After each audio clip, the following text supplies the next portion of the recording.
La France a perdu 50 de ses enfants dans l'infamie du 7 octobre. La barbarie du Hamas doit prendre fin. Ce sont les mots ce matin d'Emmanuel Macron sur les réseaux sociaux. Le décès de notre compatriote Ohad Yahalomi vient d'être confirmé.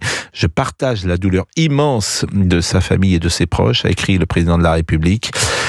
Ohad Yahalomi, franco-israélien, était otage du Hamas. Son corps a été identifié après le retour de sa dépouille dans le cadre d'un échange contre la libération de Palestiniens. Ohad Yahalomi avait 49 ans le jour de son enlèvement lors de l'attaque terroriste du Hamas sur Israël le 7 octobre 2023. Et un message de Bruno Retailleau. J'adresse toutes mes pensées et mon soutien évidemment à la famille. On pourra écouter tout à l'heure Rima Hassan qui a parlé ce matin sur Sud Radio à notre confrère Jean-Jacques Bourdin. Je vous propose peut-être d'écouter ce qu'elle a dit, ce qui paraît si choquant sur la mort des enfants Bibas. Hier, funérailles de Chiri, Kfir et Ariel. Oui. Assassinés? Non. Non, pas assassinés. Non. Tués? Non, parce que là aussi, la famille... Ni tués, ni assassinés, ni... Franchement, je regrette que vous n'ayez pas à minima fait une revue de presse sur le sujet avant d'ouvrir ce sujet. Je n'ai pas travaillé, Rima Non, Hassan. Mais encore une fois, je ne sais pas qui prépare les fiches ici, mais il faut peut-être revoir un peu la méthode. Il n'y a pas de fiche. Non, ici. mais alors donc, on va revenir sur cette affaire. Figurez-vous que la famille Bibas elle-même a demandé aux autorités israéliennes d'arrêter notamment de commenter les circonstances de la mort des membres de sa famille, précisément parce qu'elle-même n'a pas reçu des informations officielles et claires sur les comptes rendus qui ont été notamment communiqués par l'armée israélienne. Je voudrais qu'on écoute plusieurs fois Rima Hassan avant d'intervenir avec Philippe Meyer, qui est membre du bureau exécutif du CRIF, le Conseil représentatif des institutions juives de France, parce que vraiment, ses propos sont extrêmement choquants. Rima Hassan, c'était ce matin. Tout le respect que j'ai pour vous, vous avez quand même été avec d'autres en certain nombre de relais quand même de la propagande israélienne. Ne serait-ce que l'affaire des 40 bébés décapités. Si je vous ai invité, c'est pas pour que vous ne mettiez en cause, ou alors c'est pas la peine. C'est pas moi qui le dis, si vous voulez, c'est les observateurs internationaux. Les observateurs, je ne sais pas quels observateurs. Francesca Albanese, qui est rapporteur spécial des Nations Unies. Non, mais il y a une responsabilité médiatique. L'Institut médico-légal national d'Israël confirme que les enfants Bibas ont été tués à main nue. Après, comment? Je ne sais pas, mais tués à main nue. Rima Hassan, toujours, il y a quelque chose d'odieux. Évidemment, on a le sentiment également qu'à chaque fois, Madame Hassan franchit un cap dans l'ignominie. Je vous propose de l'écouter lorsqu'elle parle du Hamas. Non, mais que les choses soient bien claires. Non, mais attendez, vous n'allez pas accoler la question du djihad, de l'islamisme ou de je ne sais quoi d'autre à partir du moment où vous avez une arabe qui s'exprime sur le sujet. Donc à un moment de suite, là maintenant, pour lui dire, mais oui, c'est. Dire par là. Mais ce procès de suspicion qui est fait, on est très honnête, il est fait parce que je suis d'origine, que je m'appelle Rima Hassan. Parce maintenant, que vous êtes arabe, c'est la raison pour laquelle c'est ce que vous pensez. Très clairement, les suspicions qui sont projetées sur mes propos et sur mes positions, elles sont extrêmement problématiques. Victimisation, alors on connaît bien sûr victimisation, c'est pas du tout ce que lui disait Jean-Jacques Bourdin, mais réécoutez ce qu'elle disait sur le Hamas, mouvement religieux. Le Hamas est un mouvement religieux initialement, qui s'est structuré en groupe politique, d'accord, qui a été élu et ensuite qui a développé une branche armée. C'est ça le Hamas. Le mode opératoire du Hamas est un mode opératoire terroriste. Comme ça a été le cas du FLN, du parti de Mandela. Vous avez, dans les mouvements décoloniaux, très souvent, malheureusement, eu des attaques de ce type. Le Hamas a une action légitime, si on se réfère aux résolutions des Nations Unies. Le Hamas a une action légitime. Je ne sais pas si vous mesurez quand même ce qui est dit aujourd'hui sur les antennes françaises. Le Hamas a une action légitime, c'est-à-dire qu'elle appartient à un parti politique, et on va voir ce que dira la France Insoumise, qui au fond trouve légitime ce qui s'est passé le 7 octobre. C'est ce qu'elle dit, Madame Hassan. Je crois que depuis le 7 octobre, jamais aucun élu de la France Insoumise n'était allé aussi loin, me semble-t-il, dans l'ignominie. Le Hamas a une action légitime. Je ne sais plus quoi dire. On est démunis devant tant d'horreur. Alors, je ne sais pas si elle sera poursuivie pour apologie du terrorisme ou pas. Nous sommes en tout cas avec Philippe Meyer, qui est membre du bureau exécutif du CRIF, je le disais. Bonjour Philippe Meyer. Bonjour Pascal Praud. Quand je dis je ne sais plus quoi dire, bien sûr que vous allez dire des choses et peut-être même tenter des actions, mais ce matin, j'ai le sentiment qu'on a franchi un nouveau cap dans la parole ignominieuse. Oui, ce cap, malheureusement, avec Rima Hassan, on le franchit tous les jours un peu plus. Rima Hassan s'enfonce dans l'abjection la plus totale tous les jours un peu plus. Et ce qu'elle a dit ce matin sur Sud Radio dépasse évidemment toutes les limites, et tout ce qu'on pouvait même imaginer, même devoir imaginer qu'on allait commenter de tels propos, n'était pas possible il y a encore quelques mois. Entendre une députée européenne, et vous l'avez rappelé Pascal Praud, dire que Shiri, Ariel, Kfir Bibas n'ont pas été assassinés. Entendre une députée européenne dire, ou plutôt ne pas dire à la question de Bourdin, ne pas vouloir dire qu'elle est contre la charte du Hamas. Elle n'a pas voulu dire qu'elle est contre la charte du Hamas qui dit texto noir sur blanc qu'il faut détruire totalement, intégralement l'État d'Israël. Une députée européenne qui effectivement dit pour la première fois qu'on entend cela en France, que l'action du Hamas est légitime. Vous savez, en réalité, personne dans le monde, vous parliez Pascal Praud de la France, vous avez raison, mais au-delà, personne dans le monde aujourd'hui, à part peut-être en Iran, à part le régime peut-être des mollahs en Iran, personne dans le monde aujourd'hui n'ose dire que Shiri, Ariel et Kfir Bibas n'ont pas été assassinés, sauf Rima Hassan. Rima Hassan, elle s'enfonce dans cette abjection, et peut-être que dans le même temps, elle est en train d'enfoncer, de faire plonger son parti LFI dans l'abîme. Et c'est peut-être là qu'elle sera le plus utile. Mais j'en suis hélas pas sûr. Et c'est ça qui me fait peur, monsieur Meyer. Je n'en suis hélas pas sûr. J'aimerais tellement que vous ayez raison. Mais j'ai l'impression que nous avons une grille de lecture que tout le monde n'a pas, et que certains voient dans ces paroles quelque chose auquel ils adhèrent. Mais on va en parler tout de suite après la pause. Pour le moment, aucune réaction de la France Insoumise, bien évidemment. D'ailleurs, ça peut être intéressant d'essayer d'appeler ou Manuel Bompard, je le dis ou Manon Aubry, avec qui nous avons régulièrement des échanges. Ce serait intéressant quand même de confronter la France Insoumise à ce qu'a dit Madame Hassan. À tout de suite à 11h14 sur Europe 1. On est avec Philippe Meyer. Et vous aussi, auditeurs d'Europe 1, vous êtes choqués par les propos de Rima Hassan. Appelez-nous dès maintenant au 01 80 20 39 21 11h 13h. Vous êtes avec Pascal Praud sur Europe 1. Philippe Meyer disait une chose extrêmement intéressante. Il est membre du CRIF, et il disait Madame Hassan va peut-être précipiter dans l'abîme la France Insoumise.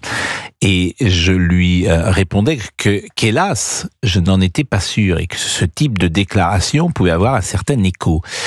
Qu'est-ce qui vous fait penser, monsieur Meyer, qu'au sein de la France Insoumise, tout le monde ne soit pas sur cette ligne-là, et notamment aussi auprès de l'électorat? Malheureusement, pour l'instant, pas grand-chose peut nous laisser penser cela. Mais vous savez, dans les dérives, dans les provocations, dans les abjections de Rima Hassan, il faut quand même faire confiance quelquefois au bon sens de certains élus, au bon sens des électeurs. On ne peut pas tout accepter. Et vous savez, Pascal Praud, je regardais ce matin l'interview de Rima Hassan sur Sud Radio, et il y a comme quelque chose de frappant. Nous voyons une Rima Hassan ce matin sur le plateau avec son kéfier palestinien. Comme nous voyons Rima Hassan au Parlement européen, régulièrement à Strasbourg, avec son kéfier palestinien et son sweatshirt Palestine, être remise en place par le Parlement. Nous la voyons comme ça, drapée de son kéfier. Quand elle est arrivée à l'aéroport de Ben Gourion à Tel Aviv, pour quelques heures seulement, il y a quelques jours, elle n'avait pas son kéfier palestinien. Il était caché dans sa valise. Par contre, elle se cachait derrière des lunettes noires de soleil. Vous savez, Rima Hassan n'est finalement pas une députée européenne. Rima Hassan est une influenceuse d'opérette, une influenceuse de salon, qui, par manque de courage, quand elle est à Tel Aviv, à l'aéroport Ben Gourion, rase les murs avant d'être refoulée.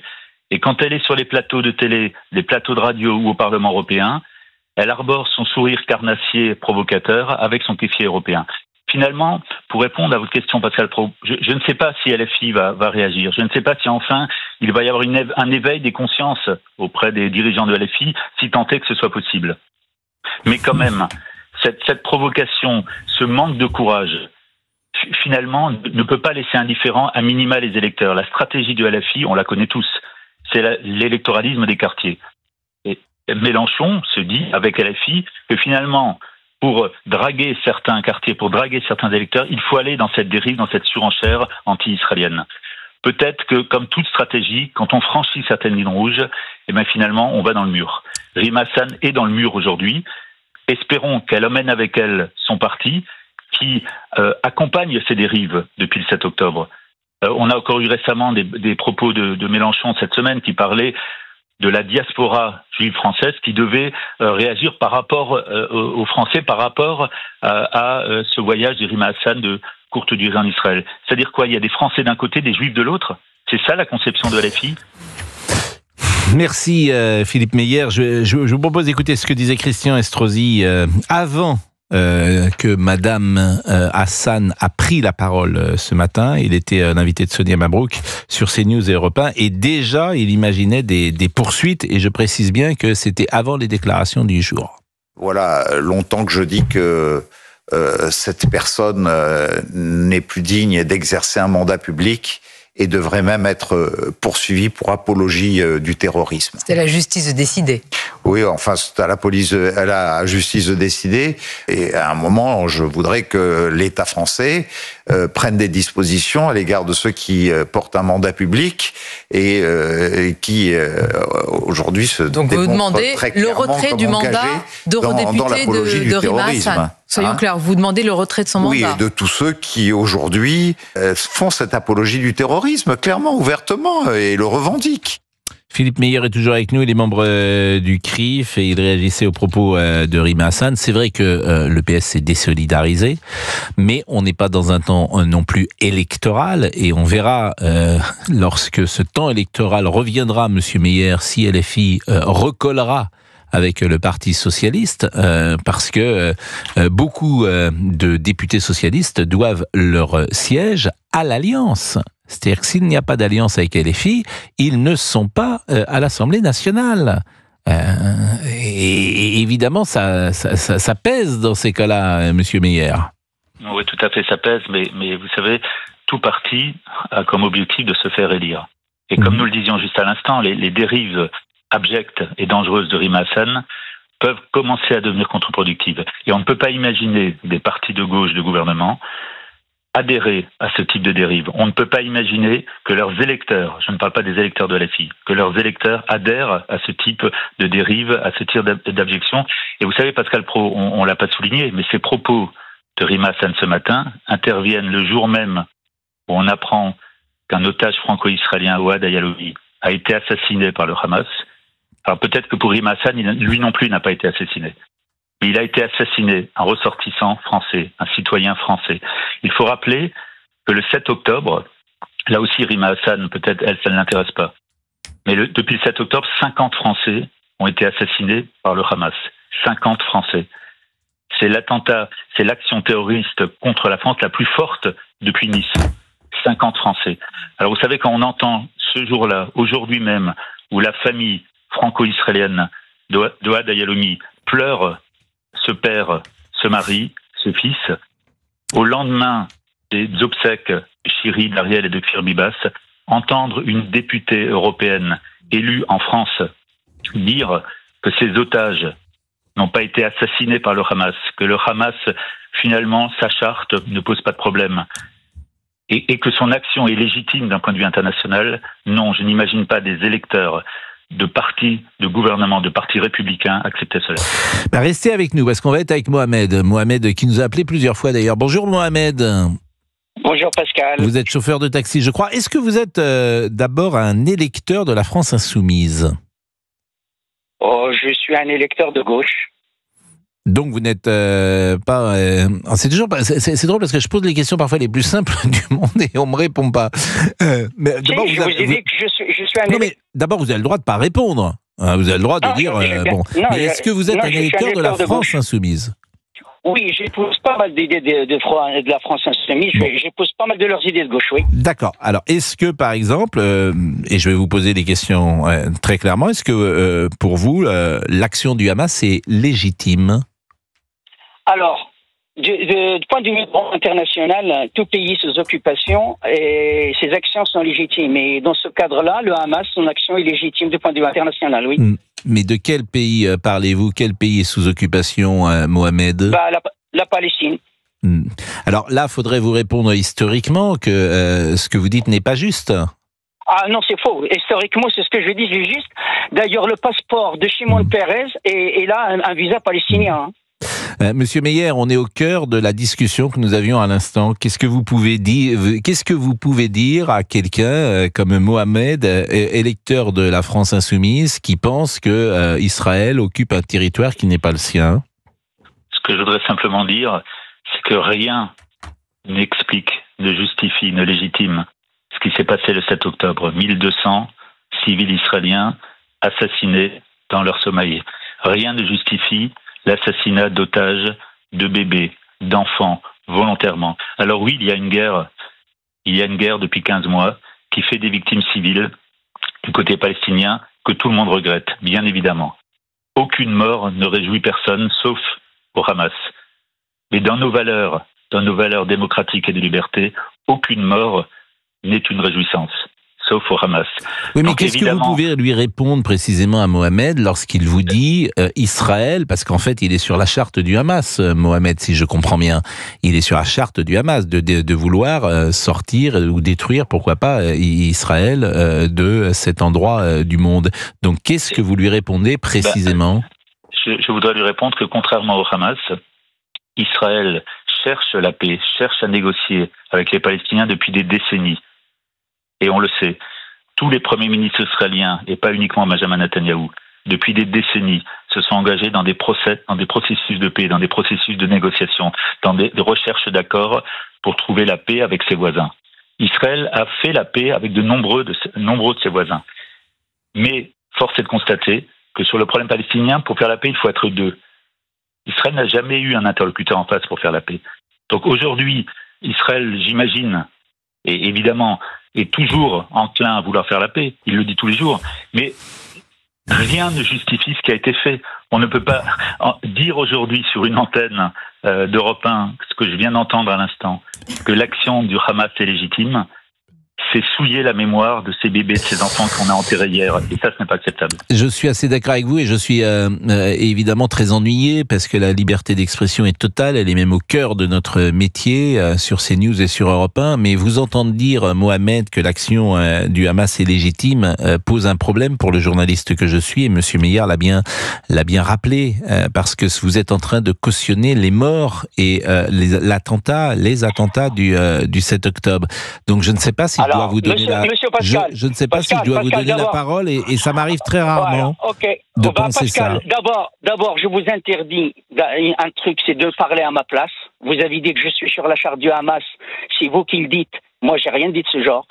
Par contre, si vous dites que le Hamas, l'action du Hamas est légitime. Non. Pascal, vous êtes en train de me piéger. J'ai horreur de ça. Non, je vous piège pas du tout, parce que je vous pose une question. Vous m'appelez pour me poser une question. Je commence à répondre. Vous donnez la parole 3 fois le double du temps à Monsieur Habib Meyer, dont on connaît les déclarations qui normalement sont limite apologie de génocide et de crimes contre l'humanité, parce qu'il supporte. Monsieur Meyer Habib est un soutien de Netanyahou qui a été condamné par la Cour internationale. C'est pas Monsieur Meyer Habib qui parlait. C'est pas du tout Monsieur Meyer Habib qui parlait. C'est Philippe. C'était lui. Bah non, mais c'est Philippe Meyer. Excusez-moi. Bah non, mais c'est Philippe Meyer qui est membre du bureau exécutif du CRIF. Donc. Alors toute personne qui soutient Netanyahou et soutient le génocide et peut être condamnée par la CPI. Point la ligne. Monsieur, le gouvernement israélien a été condamné par la CPI pour crimes de guerre et génocide. Ça, c'est pas vous, c'est pas moi, c'est la CPI. On adhère ou on n'adhère pas.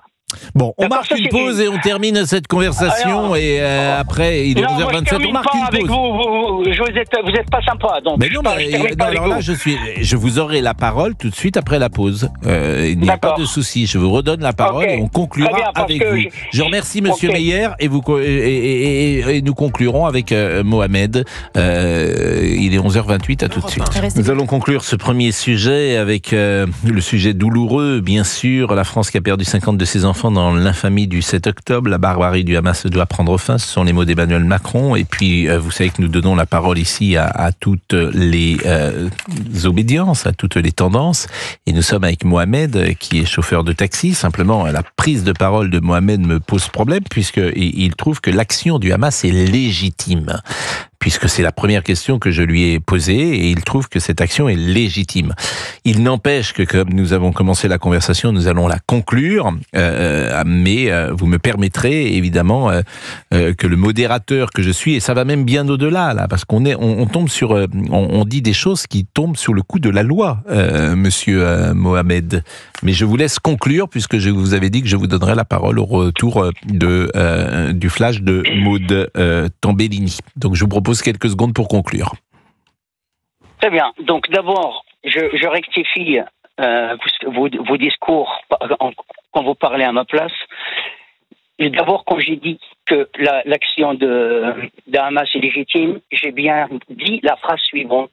Selon les droits internationaux, l'action du Hamas est légitime. Je ne suis personne pour légitimer ni ne pas légitimer une action. D'ailleurs, je vais vous donner juste un parallèle un peu pilotracté, mais très important. Les Palestiniens considèrent que le Hamas est légitime. Comme la France considérait à l'époque du groupe Manouchian que le groupe Manouchian est légitime. Par contre, les Allemands considéraient le groupe Manouchian comme des terroristes, au même titre que les Israéliens considèrent le groupe de Hamas comme des terroristes. Donc, moi je suis pas palestinien, mais seul le peuple palestinien décide de ses représentants, et je ne suis personne. Bon, écoutez, dis bien personne. Moi je veux pas entrer dans cette discussion, donc je donne simplement cette conclusion que j'entends, c'est votre point de vue, et vous me permettrez de ne pas vous répondre. Il est 11h34, je vous remercie néanmoins de nous avoir appelés et d'avoir exprimé ce point de vue. 11h34 sur Europe 1.